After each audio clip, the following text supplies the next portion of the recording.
Cuéntame si se ve, porfa. Yo ya la pongo en modo presentación. Sí, se ve perfecto. Listo.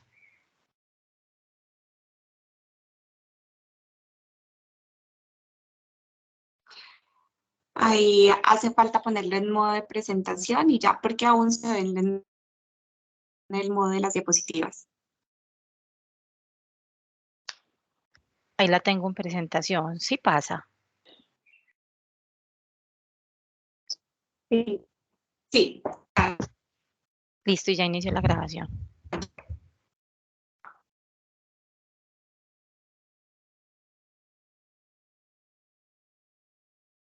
Muchas gracias.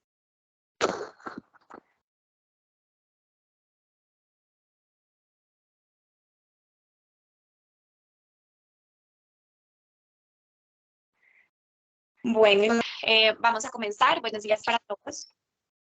Mi nombre es Jessica Gómez. Yo soy residente de ginecología y obstetricia de segundo avanzado.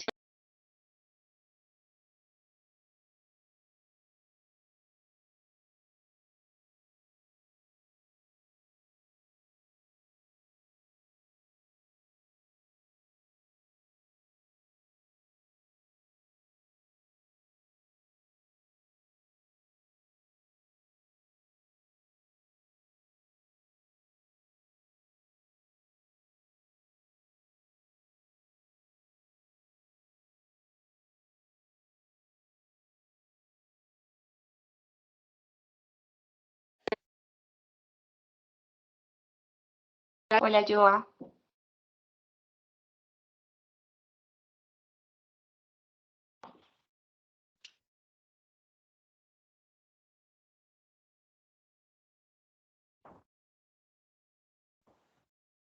Joa, ¿me confirmas cuándo Se te escucha entre Jessica. presentes para empezar la presentación?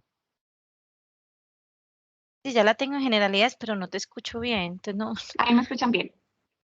Ahí Sí, es sí. que a veces se entrecorta.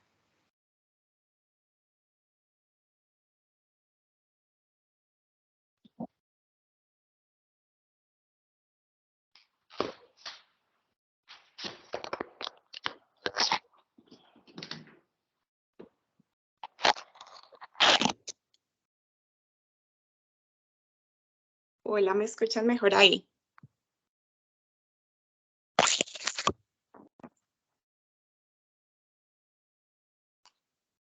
Sí.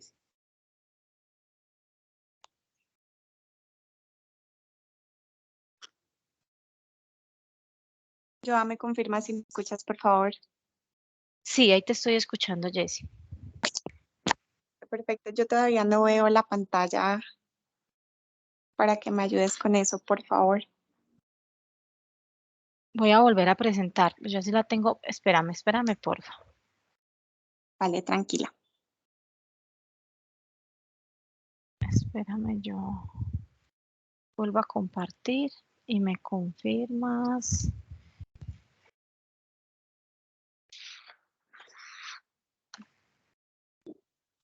Cuéntame de ahí. Sí, ahí la puedo ver perfecto. Y cuéntame si pasa para el siguiente diapositiva. Sí, sí pasó, Dale, correcto. dale, yo presto atención y me vas contando, ¿listo? Vale, yo voy a comenzar entonces de nuevo con las Ujú. generalidades. Siguiente. La histerectomía abdominal es el procedimiento más común realizado en los Estados Unidos, donde se realizan más de 600.000 al año y en general es el procedimiento ginecológico más común realizado después de la cesárea y la corrección de las lesiones perineales.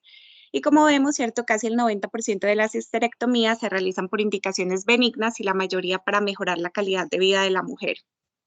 Siguiente, por favor. Realmente voy a hablarles un poquito de la historia, ¿cierto? Al revisar la misma, no ocurrieron avances significativos en la técnica hasta el siglo XIX. Existen algunas referencias de histerectomía, démosle clic, porfa, que se remontan al siglo V antes de Cristo, en la época de Hipócrates, y donde se empezaron a realizar los primeros intentos y los mismos que se empezaron a realizar fueron por vía vaginal. Clic, por favor. En el siglo XVI después de Cristo, en países como Alemania, Italia y España, también se registra que se realizaban algunas histerectomías vaginales y las mismas, ¿cierto?, se hacían por indicaciones como prolapsos de órganos pélvicos o por inversión uterina. Clic. En cuanto a la histerectomía abdominal como tal, la primera referencia que encontramos es en el año 1809, cuando el doctor Ephraim McDowell en Estados Unidos practica una histerectomía abdominal subtotal que fue indicada por un tumor de ovario. Sin embargo, ¿cierto?, a comienzos de este siglo se consideraba aún la laparotomía para la histerectomía muy peligrosa, ya que solía complicarse con hemorragia posoperatoria, entonces realmente seguía sin ser la vía de elección para la misma. Clic.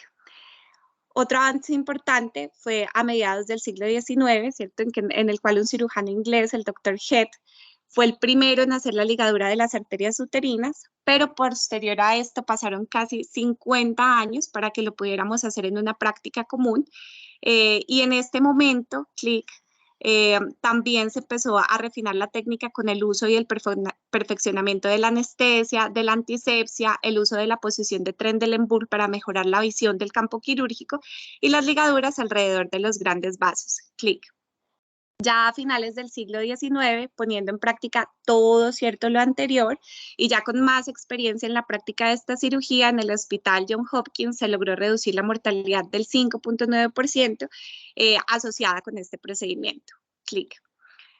Durante las últimas décadas del siglo XX, ¿cierto?, ya la histerectomía abdominal entonces se convierte en el tratamiento que es empleado con mayor frecuencia para tratar las enfermedades ginecológicas. Clic. Siguiente. Y realmente la técnica quirúrgica de la histerectomía abdominal fue publicada por primera vez en 1929 por Edward Richardson y a partir de ahí, como vemos, se han presentado modificaciones evolutivas que han sido graduales con el tiempo. Siguiente. Dentro de las indicaciones más comunes, ¿cierto?, se encuentran los leiomiomas uterinos en un 51.4%, que es la indicación más frecuente, seguidos del sangrado uterino anormal, la endometriosis y el prolapso de órganos pélvicos. Sin embargo, también puede estar indicada en algunos casos de adenomiosis sintomática, endometriosis, una hiperplasia endometrial con atipias, en la mola completa en mujeres mayores de 40 años y en algunos casos seleccionados de dolor pélvico crónico cuando ya se nos agotaron otras alternativas de tratamiento. Siguiente. Existen varias vías de abordaje quirúrgico. Está la vaginal asistida por laparoscopia, la vía laparoscópica, que son los procedimientos menos invasivos, y la abdominal, que es en la que nos vamos a enfocar el día de hoy. Siguiente. La ruta ideal entonces va a estar influenciada por factores como el tamaño y la forma de la vagina y el útero. En caso de tener enfermedad extrauterina, de la extensión de la misma, de la necesidad de realizar procedimientos concurrentes en el mismo tiempo quirúrgico, de la experiencia que tengamos como ginecólogos en el procedimiento y por supuesto de los recursos con los cuales contemos en el hospital en tecnología y en dispositivos que nos sirvan de soporte para poder realizar la técnica. Además de considerar, ¿cierto?, si es un procedimiento emergente, donde usualmente vamos a realizar una cirugía abierta, o si es un procedimiento electivo y que nos brinde la posibilidad de realizar una planeación quirúrgica adecuada y, por supuesto, tener presente siempre la preferencia de la paciente. Aquí en la imagen que se está observando, ¿cierto?, les traigo la revisión de Cochrane que fue publicada en el 2015, que compara varias rutas de histerectomía y que evidencian que la histerectomía vaginal comparada con la abdominal, para la primera tiene una hospitalización que es más corta, además de un retorno más rápido a las actividades de la vida cotidiana y tiene menor riesgo de infección de la herida quirúrgica y menor aparición de fiebre. Siguiente. Si vemos ya la comparación de la histerectomía por laparoscopia versus la abdominal, la primera entonces tiene menor pérdida de sangre también, estancia hospitalaria más corta, también un retorno más rápido a las actividades normales, un menor riesgo de infección y de fiebre, sin embargo, se asocia a mayor tiempo quirúrgico y mayor tasa de lesiones del tracto urinario inferior, tanto la vejiga como los ureteres. Teniendo presente esto, aunque los enfoques realmente mínimamente invasivos para la histerectomía son la ruta preferida, ¿cierto? La histerectomía abdominal abierta sigue siendo aún una opción quirúrgica que es importante para algunas pacientes. Cuando el abordaje vaginal o endoscópico no es apropiado para manejar la condición clínica con la que está cursando o cuando no contamos, ¿cierto?, con todos los instrumentos necesarios para poder realizar los abordajes quirúrgicos que son menos invasivos. Hay algunos casos, ¿cierto?, en los cuales empezamos a hacer una histerectomía por vía mínimamente invasiva, pero falla intraoperatoriamente y nos vemos obligados en la necesidad de convertirla a una cirugía abierta. Entonces, ahí pueden ver las condiciones para realizar una histerectomía, que son que la paciente tenga paridad satisfecha, que el tratamiento médico para su patología específica haya fallado y que se hayan agotado el resto de las opciones, como les mencionaba, por ejemplo, en algunos casos de dolor pélvico crónico, y que se hayan descartado otras causas que explicaran su sintomatología, además de haber descartado malignidad ginecológica que requiera de abordajes más extensos y ya por parte, por ejemplo, de gineoncología, y por supuesto tener siempre el consentimiento informado de la paciente. Siguiente. De forma preoperatoria, entonces debemos definir aspectos como el tipo de incisión, de las cuales ya les voy a hablar más adelante, la realización o no de oforectomía. Si hablamos de definir de histerectomía total versus subtotal, realmente no existen beneficios médicos o quirúrgicos que estén comprobados de realizar una histerectomía subtotal y tener presente, ¿cierto?, que la decisión de dejar el cérvix compromete también a la paciente a continuar con su tamizaje de cáncer de cuello uterino y puede resultar también en hemorragia poshisterectomía persistente. La única contraindicación cierta absoluta para la histerectomía subtotal es la presencia de una afección maligna o premaligna del cuello uterino. En todas las mujeres debemos definir la necesidad de tromboprofilaxis. En general, las guías de histerectomía abdominal consideran como un riesgo moderado de tromboembolismo venoso cuando en la escala de Caprini la calculamos y el puntaje es de 3 a 4. Y se aconseja en estos casos profilaxis mecánica o farmacológica.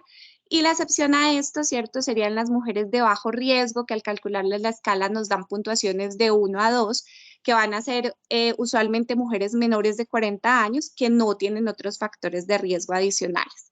Con respecto a los antibióticos profilácticos, se administra un antibiótico para prevenir la infección del sitio quirúrgico como una sola dosis vía intravenosa. Generalmente lo hacemos con cefazolina, 2 gramos intravenosos si la paciente pesa menos de 120 kilos. Si pesa más de 120 kilos, 3 gramos intravenosos y se deben administrar 1 hora antes del momento de la incisión y repetir si la cirugía dura más de 3 horas o si hay una pérdida sanguínea que es mayor de 1500. Otra de las recomendaciones, ¿cierto?, que se las puse al final, es que si la paciente cursa con vaginosis bacteriana previa al procedimiento, se debe realizar tratamiento con metronidazol.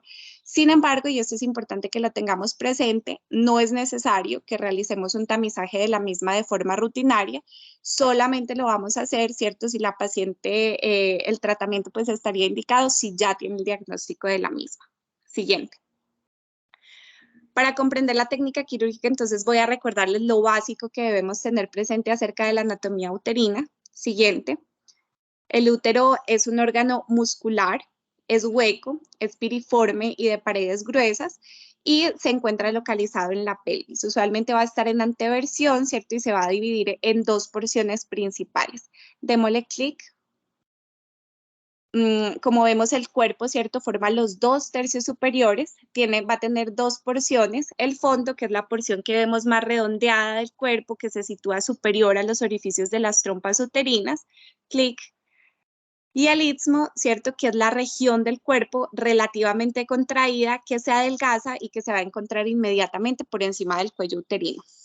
Ya la porción inferior es el cuello cervicuterino, démosle clic también, que es más estrecha y que va a protruir en la parte superior de la vagina. Entonces el útero también va a estar sostenido por unos ligamentos. Observamos en la imagen, ahí podemos ver el ligamento redondo del útero.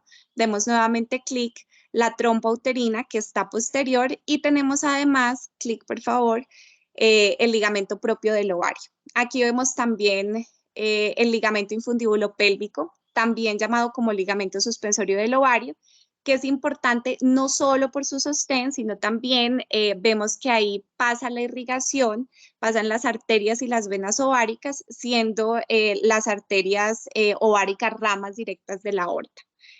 Siguiente. En esta imagen, entonces, ya tenemos una vista que es anterolateral del útero. Observamos nuevamente el ligamento redondo. Clic. que cuando estamos en cirugía, al realizarle una tracción leve del mismo, podemos visualizar fácilmente la trompa uterina y el ovario. Y vemos aquí, clic nuevamente, el ligamento suspensorio del ovario o infundíbulo pélvico con su paquete vascular y el ligamento ancho. El ligamento ancho, como vemos, es una capa doble de peritoneo, específicamente de mesenterio, que se va a extender desde los lados del útero hasta las paredes laterales de la pelvis y el piso pélvico, y nos ayuda a mantener el útero relativamente centrado en la pelvis. Cuando se encuentra cercano al útero, démosle clic, se va a denominar mesometrio. Démosle nuevamente clic, por favor. Cuando va a estar cercano al ovario, mesovario. Y al rodear la trompa uterina, mesosalpinx, clic nuevamente. Siguiente, por favor. Listo, esta diapositiva se las traje para que tengamos una vista más cercana a lo que podemos llegar a observar en cirugía. Es una vista que es posterior y en la cual vamos a observar, démosle clic, los ligamentos uterosacros y los ligamentos cardinales que le dan sostén al cuello uterino. Los uterosacros, si hacemos un tacto rectal, podemos llegar a palparlos y vamos a tenerlos supremamente presentes como punto de referencia, ya que durante la cirugía deben fijarse los mismos a la cúpula vaginal para disminuir posteriormente el riesgo de prolapso de esta. Siguiente. El útero tiene una excelente irrigación, ¿cierto? Para poder dar el proceso de gestación, démosle clic.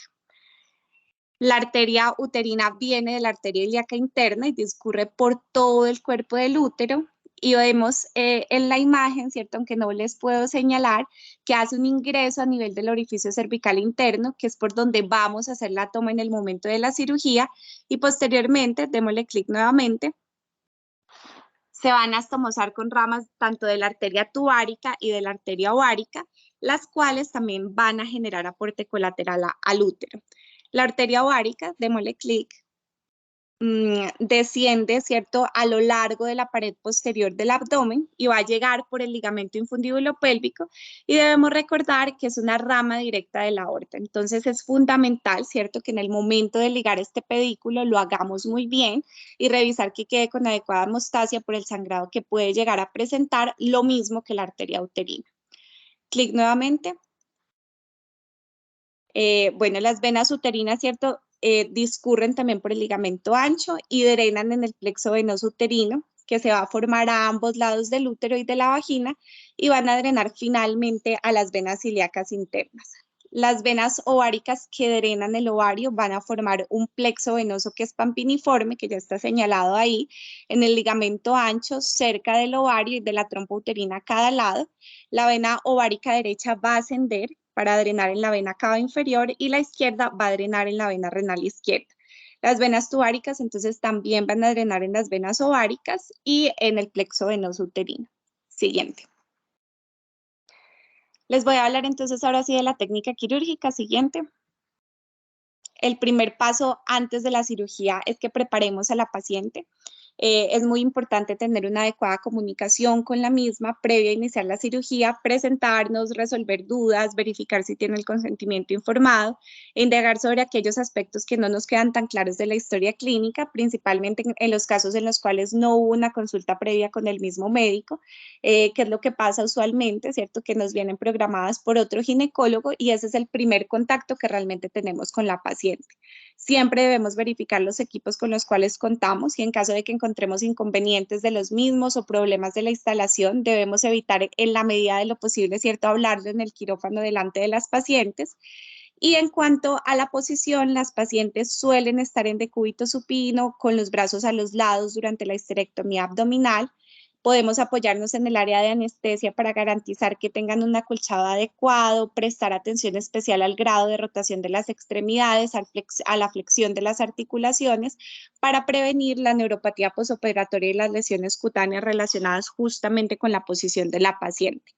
Siempre se debe realizar un examen bajo anestesia, ya que podemos llegar a detectar alteraciones que puedan dificultar la extracción uterina, que quizás no eran tan evidentes en el momento del examen que se le hizo a la paciente en el consultorio, y si identificamos algo, poder hacer una solicitud oportuna de requerir ciertos instrumentos específicos que pueden no ser parte del conjunto de instrumentos que tenemos para hacer una histerectomía abdominal estándar. Recordar siempre preparar el abdomen y la vagina de la paciente con solución antiséptica, que puede ser con clorexidina para el abdomen o con yodopovidona clorexidina para la vagina, y posteriormente realizar la inserción de la sonda Foley vesical. Siguiente. Bueno, en cuanto a la elección de la incisión, debemos elegir aquella que nos proporcione una visualización adecuada del útero y de sus inserciones para poder completar la histerectomía de manera segura y oportuna.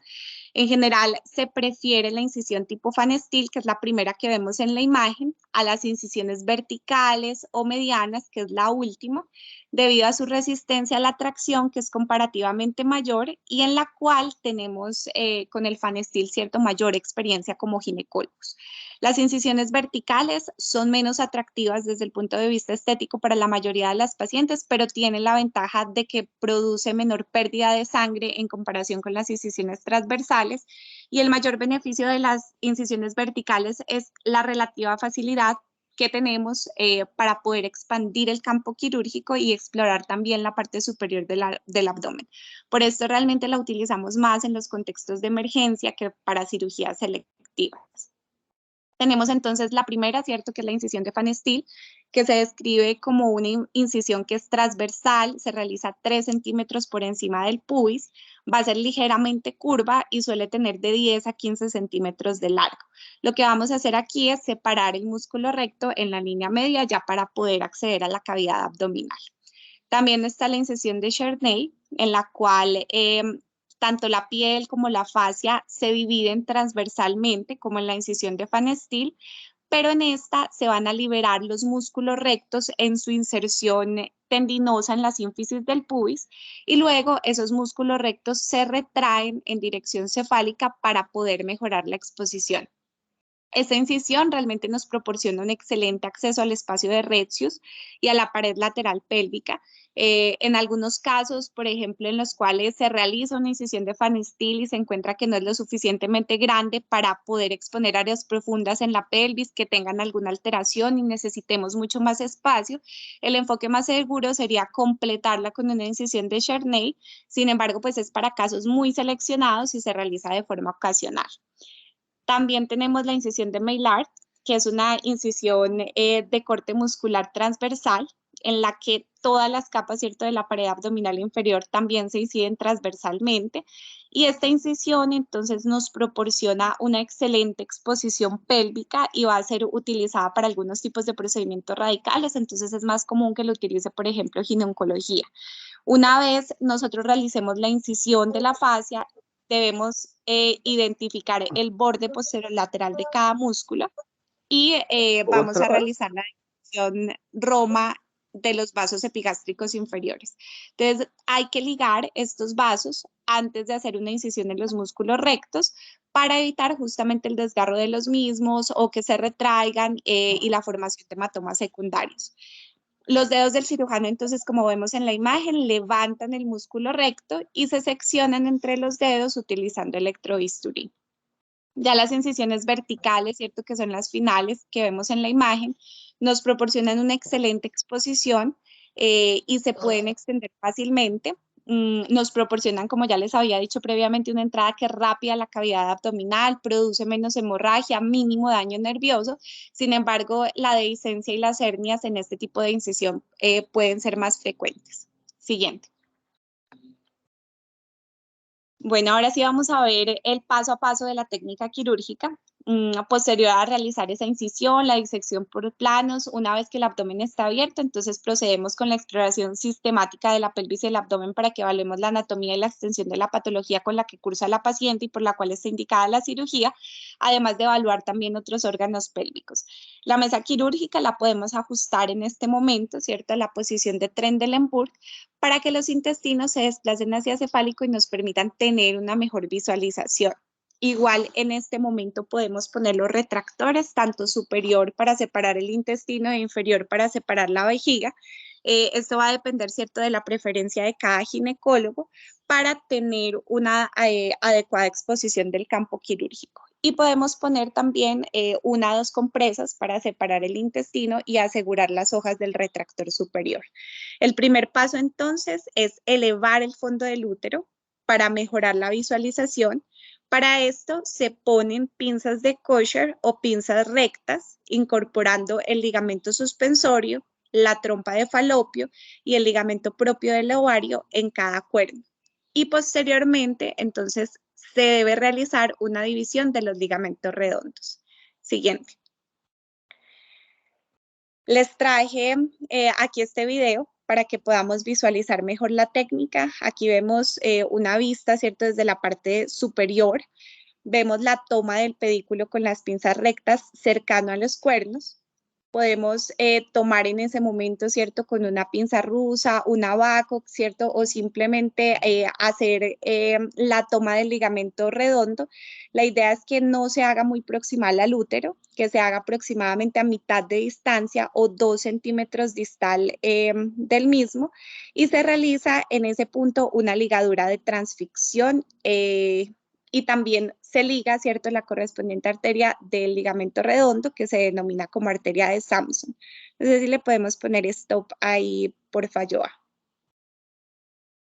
Aquí no lo mencioné, ¿cierto?, en la anatomía, pero pues la arteria de Samson es una rama de la arteria epigástrica inferior, se considera como la arteria del ligamento redondo, y va a ser, ¿cierto?, la epigástrica inferior, para que recordemos, rama de la ilíaca externa.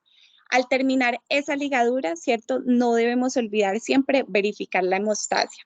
Luego vamos a ver, démosle play nuevamente al video, que se divide el ligamento ancho, ¿cierto? Como vemos aquí, tanto en la región anterior y posterior, con bisturí, con electro o con tijeras Metzenbaum. Acá todo lo están haciendo con electrobisturí, mientras un asistente realiza siempre el desplazamiento uterino contralateral y hacia arriba, y además nos va reparando las colas de sutura, ¿cierto?, que quedan del ligamento redondo con la pinza Kelly.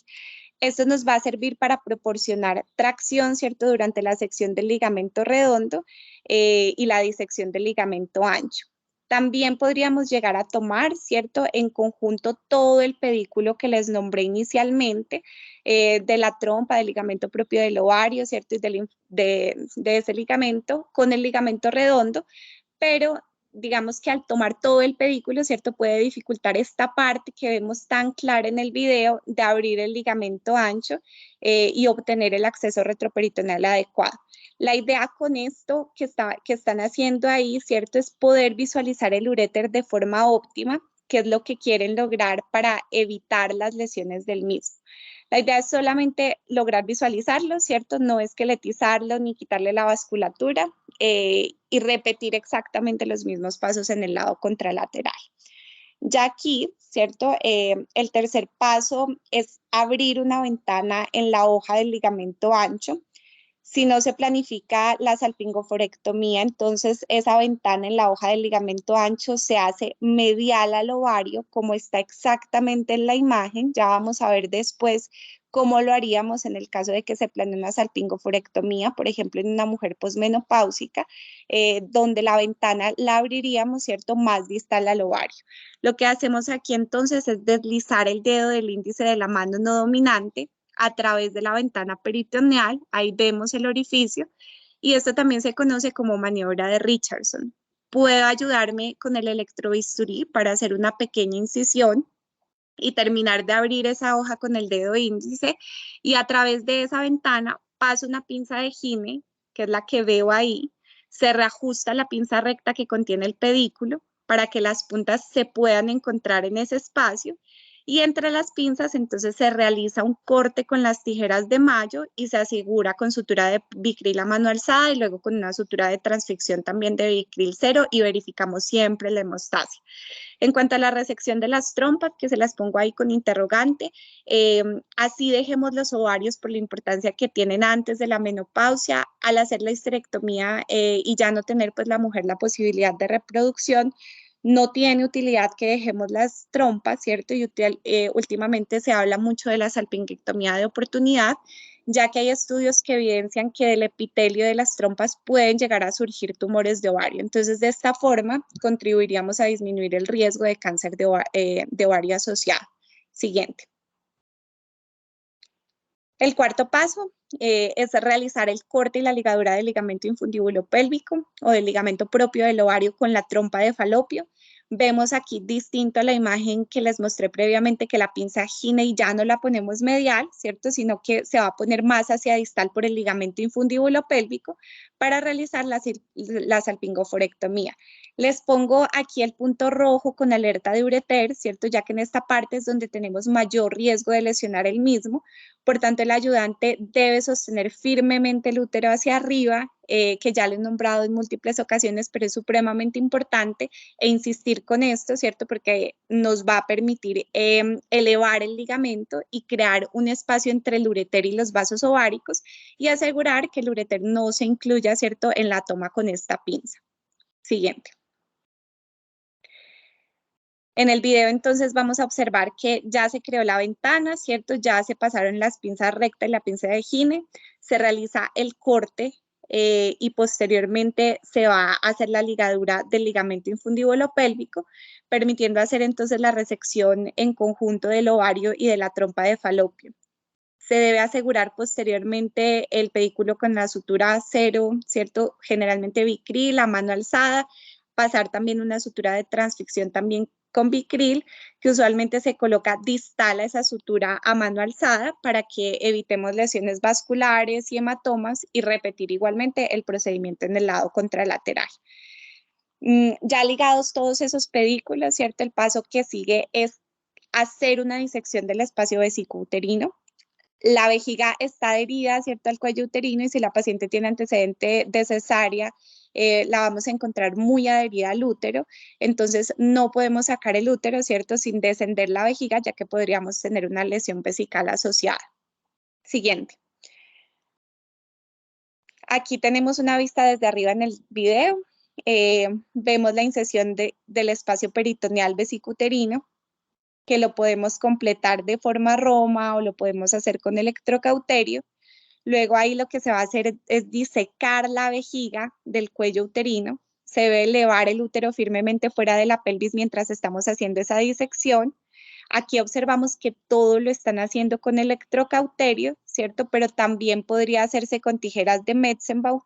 La punta idealmente debe mirar hacia el útero y esa disección se debe hacer de forma cuidadosa y posteriormente puede ayudarme, ¿cierto?, a descender la vejiga de forma roma con una gasa.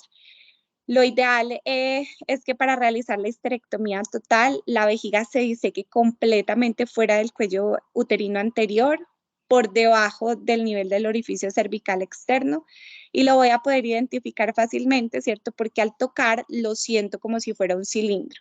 Una vez que se logre esto, el riesgo de lesión de la vejiga es muy bajo. Entonces vemos que ahí terminan, ¿cierto?, de completar la disección de ese espacio. Ya lo que sigue es esqueletizar y ligar las arterias uterinas. Esto nos permite evidenciar y observar la arteria y las venas uterinas al nivel del orificio cervical interno, que es justamente la entrada. Y pongo nuevamente aquí el puntico rojo, ya que muy cerca de donde se realiza la toma para la ligadura de estas arterias va a pasar el ureter. Por tanto, al hacer la disección del espacio vesicouterino, que fue lo que vimos previamente, logramos que se lateralicen los uréteres y este paso de esqueletización de las arterias uterinas también nos va a minimizar el volumen del tejido del pedículo vascular y nos ayuda a lateralizar aún más los uréteres. Entonces, recordar siempre que el ayudante debe estar realizando la tracción sobre el fondo hacia el techo con la ligera inclinación lateral hacia el lado opuesto y esto también nos va a permitir darnos más seguridad al disminuir el riesgo de la lesión ureteral. La forma más eficaz de esqueletizar los vasos uterinos es comenzar a hacer la disección inmediatamente lateral al útero. No es necesario, ¿cierto?, que denudemos por completo estos vasos, ya que puede llegar a provocarse una lesión vascular. En la segunda imagen, entonces, vemos que se toman los vasos uterinos con el útero en tracción se puede colocar una pinza de Heney a través de los mismos y la punta de la pinza siempre debe quedar perpendicular a los vasos uterinos con las puntas situadas cerca del borde lateral del útero a nivel del orificio cervical interno. Siguiente. Para garantizar que se haga una adecuada toma, puedo pellizcar entonces la parte del cuello, como lo vemos en este video, no sé si lo alcancen a visualizar de forma clara, siempre con la pinza perpendicular y tomar la entrada de la arteria uterina. Vamos a ver más adelante cuando están realizando el procedimiento que ponen una pinza de retorno en el útero para evitar el sangrado, ya que a pesar de que se corte, ¿cierto?, la circulación, el útero está lleno de sangre y si no la ponemos entonces nos va a oscurecer el campo al realizar ese corte. Entonces ahí vemos que ponen la pinza de retorno y una vez realizada esa toma se realiza un corte a través de las dos pinzas, siendo cuidadoso en no cortar a ras de la pinza que toma la arteria uterina para evitar que cuando se realice la ligadura de esta se retraiga y no quede adecuadamente ligada. Eso va a generar un sangrado importante. Luego entonces vamos a pasar un punto de transficción justo por delante de la pinza. En ese momento ligo el pedículo y el ayudante nos va a ayudar a retirar la pinza de forma lenta y cuidadosa para garantizar la adecuada ligadura. En caso de que llegue a soltarse, podemos volver a pasar otro punto por debajo y realizar nuevamente la ligadura, ¿cierto? Para hacer el control de sangrado y que nos quede correctamente ligada a la arteria. Posteriormente, entonces, lo que vemos acá es que se va a repetir exactamente el mismo procedimiento del lado contralateral. Siguiente. Ya con las arterias uterinas ligadas, debemos dividir y ligar los ligamentos cardinales y los uterosacros. Para esto se pasa una pinza recta medial al pedículo de las arterias uterinas, es decir, dentro del punto y casi paralelo a la longitud del cuello uterino. Vemos ahí, imaginemos como que por debajo, ¿cierto?, está justamente la toma de la ligadura de la arteria uterina, es decir, esa pinza la vamos a colocar por encima. Esto nos ayuda también a prevenir las lesiones ureterales. Y la pinza, siguiente por favor. Vamos a ver que al ponerla, ¿cierto?, la vamos a cerrar lentamente para que el tejido cervical lateral se pellizque y la punta de la pinza quede cómodamente ubicada contra el cuello uterino. Podemos verificar que hay adecuada toma de los ligamentos, ¿cierto? Porque la pinza no se cae, nos va a quedar muy firme cuando se coloca y se realiza posteriormente, como vemos ahí, el corte con tijeras o con bisturí y la cantidad de tomas necesarias para poder llegar a la vagina puede variar dependiendo de la longitud del cuello uterino. Hay pacientes que tienen el cuello muy corto, ¿cierto? Y que lo hacemos en una sola toma, pero hay otras que van a requerir más tomas para poder garantizar hacer la ligadura completa. El uso de la técnica de la sutura de Heney cuando el pedículo mide más de 1 centímetro, porque usualmente son pedículos muy grandes, ya que estamos tomando ligamentos cardinales y uterosacros en la misma toma, evita el deslizamiento de la porción superior de ese ligamento seccionado. Entonces ahí no lo muestran en el video, ¿cierto? Pero para realizarlo se realiza un punto. Ese lo vamos a realizar en el borde de la pinza, posteriormente se pasa por detrás la sutura y luego se vuelve a realizar la sutura por el medio de la pinza pasando por encima de la sutura y en ese momento entonces haríamos la ligadura y le pedimos a nuestro ayudante que nos retire la pinza de forma lenta. Vamos a darle siguiente.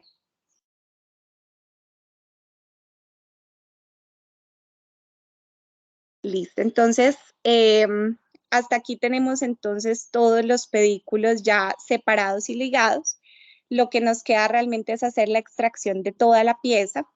Para esto debo hacer un corte del cuello uterino donde termina. La idea es que no quede parte de este para evitar la presencia de sangrado vaginal anormal posterior al procedimiento y evitar que la paciente continúe con el tamizaje de cáncer de cervix.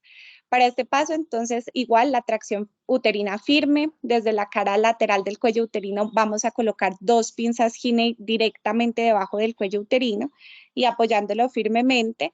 Y la idea es que se encuentren las puntas de las pinzas de ambos lados. Lo ideal es que esas puntas de cada Gine se toquen en las superficies anterior y posterior de la vagina para evitar el deslizamiento y el sangrado. Y se corta directamente sobre cada pinza con tijeras o con bisturí. Siguiente.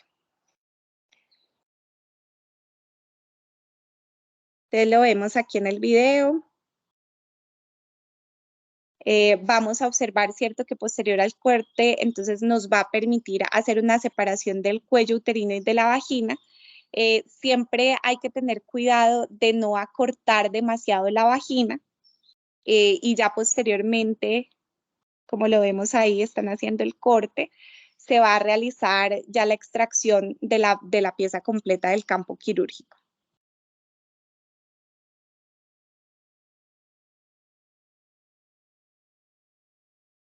Ahí están terminando de hacer el corte.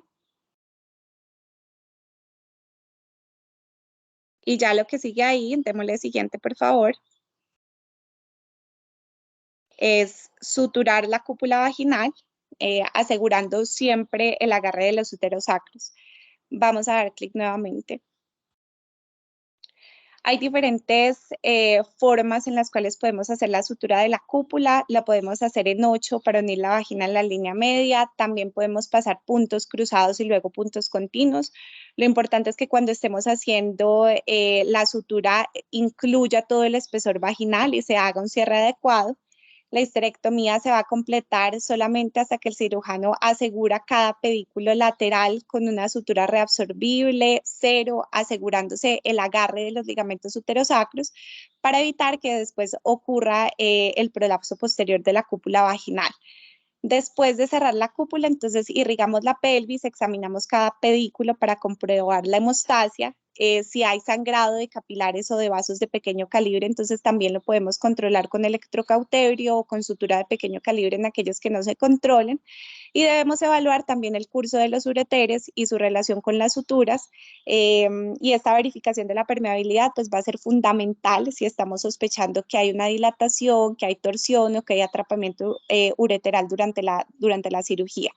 Una vez que nosotros aseguremos la hemostasia, como vimos al final del video, se cortan las suturas que están reparadas, se retiran las gasas y los retractores y ya procedemos finalmente a realizar el cierre de la pared abdominal. Vemos aquí, ¿cierto?, la técnica para la histerectomía subtotal. Esto pues realmente no es lo recomendado, ¿cierto? Si podemos hacer la extracción completa de la pieza uterina, lo debemos hacer con el cuello completo.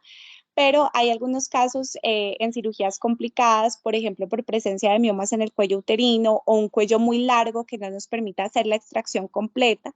Se realiza una incisión en el cuello en forma de cono invertido, como se ve en la imagen, y se sutura posteriormente en esa parte.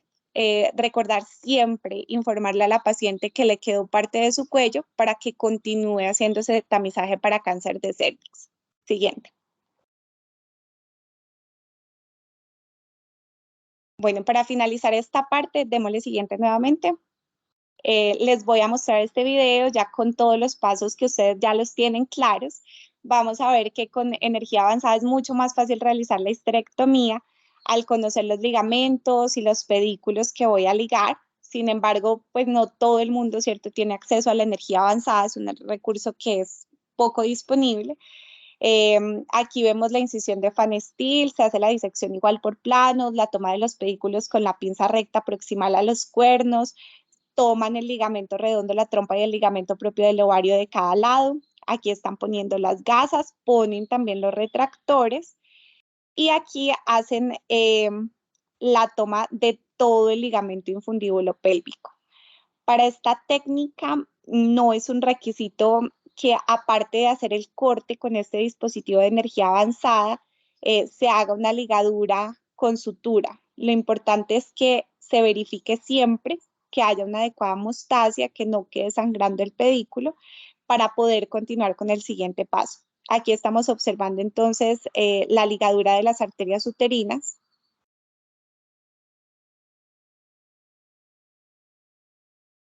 Vemos que ahí la dejan por unos segundos hasta que se logra hacer la ligadura y el corte de las mismas. Y posteriormente van a irse hacia la parte anterior buscando ya hacer la disección del espacio vesicouterino y van a repetir los pasos también en el lado contrario. No sé si podemos adelantar un poquito más el video. Entonces ahí vemos que lo hacen del lado contralateral. Adelantémosle un poco más.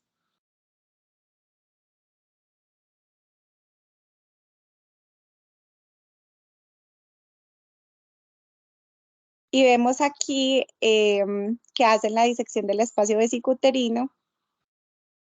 Lo hacen igual con el mismo dispositivo de energía avanzada.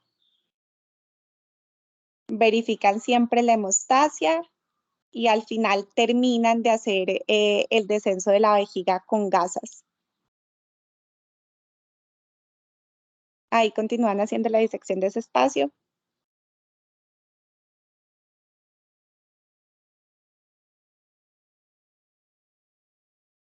Y terminan entonces haciendo el descenso vesical. Ya aquí no lo muestra el video, ¿cierto? Pero lo que seguiría es tomar los cardinales con el mismo instrumento, separar el cuello de la vagina y terminar de extraer la pieza y hacer el cierre de la cúpula vaginal. Siguiente. Bueno, entonces, ¿cuáles son los cuidados posquirúrgicos que debemos tener presentes? El manejo del dolor, el retiro de la sonda vesical, que si no hubo ninguna complicación la podríamos retirar a las 6 u 8 horas posterior al procedimiento o a la mañana siguiente y verificar siempre que haya orina y que la misma sea clara. Se recomienda que en las próximas 2 semanas la paciente no levante cosas mayores de 5 kilogramos, a las 4 semanas hasta 10 kilogramos y a las 6 semanas podría reiniciar la vida sexual. Sin embargo, siempre recomendamos que sean aproximadamente 3 meses, ya que en este tiempo es donde pueden ocurrir la mayor parte de las dehiscencias de la cúpula vaginal. A las 6 semanas ya la paciente podría, ¿cierto?, también volver a su trabajo normal y levantar cosas hasta de 15 kilogramos. Siguiente. En cuanto a las complicaciones más comunes, las de mayor frecuencia son las infecciosas, que ya vamos a hablar más acerca de ellas. También se pueden presentar lesiones del tracto genitourinario y gastrointestinal, eventos tromboembólicos y hemorrágicos y la dehiscencia de la cúpula vaginal. Siguiente. Siguiente, Joa.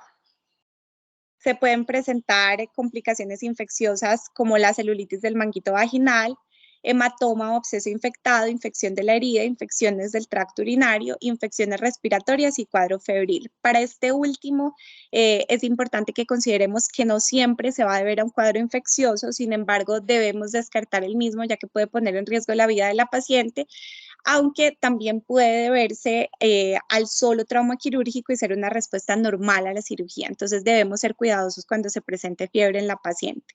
Los factores que pueden aumentar el riesgo de la infección, siguiente,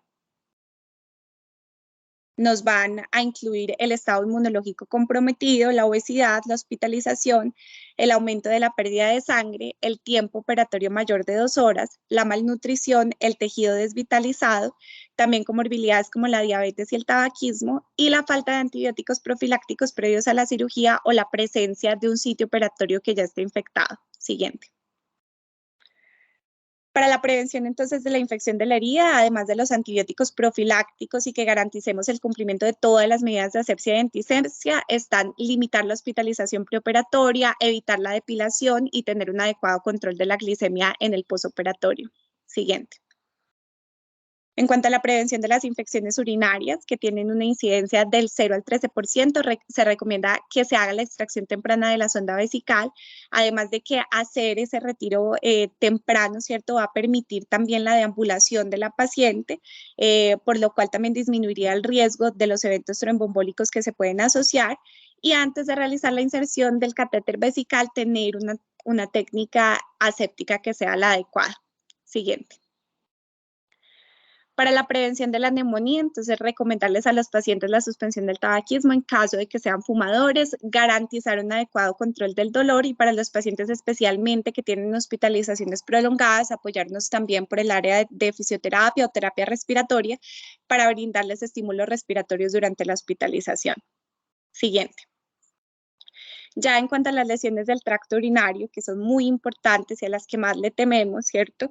Se estima que ocurren en una tasa de 1 a 2% para todas las cirugías ginecológicas mayores, y de estas el 75%, es decir, más del 50%, ocurren durante una histerectomía, siendo la lesión ureteral menos frecuente que las de vejiga.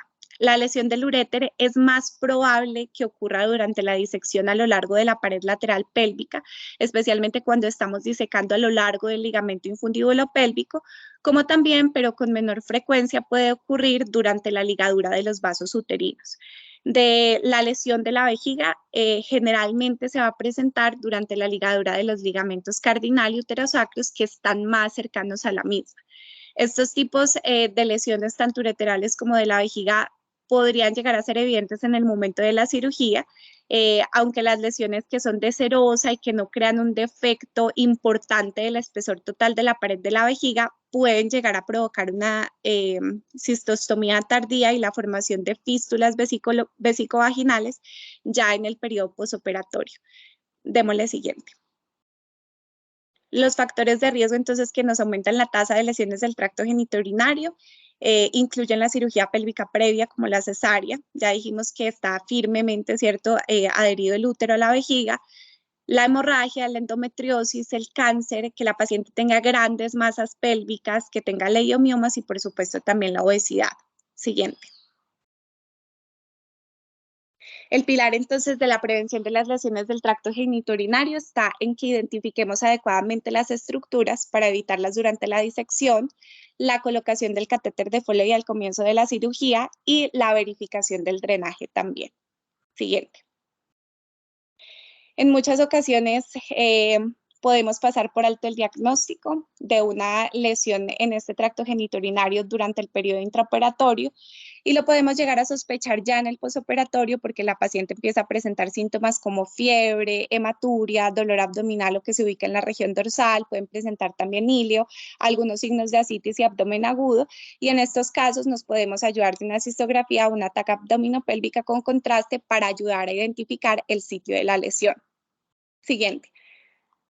Para la reparación entonces de la vejiga lo podemos cerrar en 2 capas sin tensión. Todos los tejidos que estén dañados en ese sitio de la lesión se deben eliminar antes del cierre, especialmente cuando hacemos lesión con electrobisturí. Y para el cierre se puede utilizar una capa continua de sutura reabsorbible 3.0. Luego lo ideal es que verifiquemos, ¿cierto? Y que se instile de forma retrógrada aproximadamente 300 cc de solución salina que la podemos mezclar o con índigo carmín o con azul de metileno a través de la sonda Foley en la vejiga. Pinzamos el catéter y examinamos el sitio de cierre en busca de sitios de fuga u otras lesiones en la vejiga. Las lesiones que se ubican más cercanas al trígono nos pueden llegar a afectar o comprometer ese orificio ureteral, entonces para la evaluación sí requiere de otros estudios como por ejemplo cistoscopia o una cistostomía abierta. Y para esas lesiones que son más complejas, entonces se recomienda que el catéter, que se inserte un catéter suprapúbico para que el drenaje sea a largo plazo, aproximadamente por 2 semanas, para evitar que descanse sobre la reparación de la cistostomía.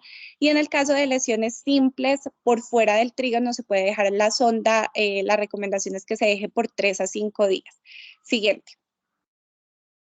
Que debemos tener en cuenta, ¿cierto? Que si bien no podemos prevenir todas las complicaciones quirúrgicas, como cirujanos debemos brindar una atención que sea óptima para minimizar los riesgos a los cuales se ven enfrentadas las pacientes. Para esto es fundamental que conozcamos bien la anatomía, que conozcamos la técnica quirúrgica y los factores de riesgo particulares, además de conocer sobre las posibles complicaciones, ya que esto nos puede ayudar a identificarlas oportunamente y también que le demos un tratamiento adecuado. Siguiente. Para finalizar, les traje estas conclusiones. La histerectomía abdominal sigue siendo un procedimiento muy frecuente. El éxito entonces comienza desde antes del ingreso de la paciente a la sala de cirugía. Es fundamental que realicemos una adecuada y cuidadosa técnica para evitar complicaciones. Siguiente.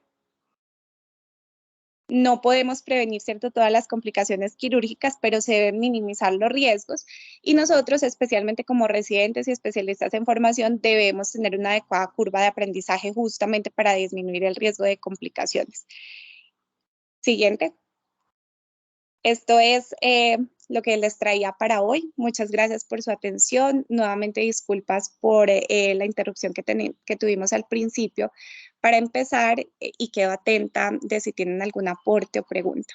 Muchas gracias.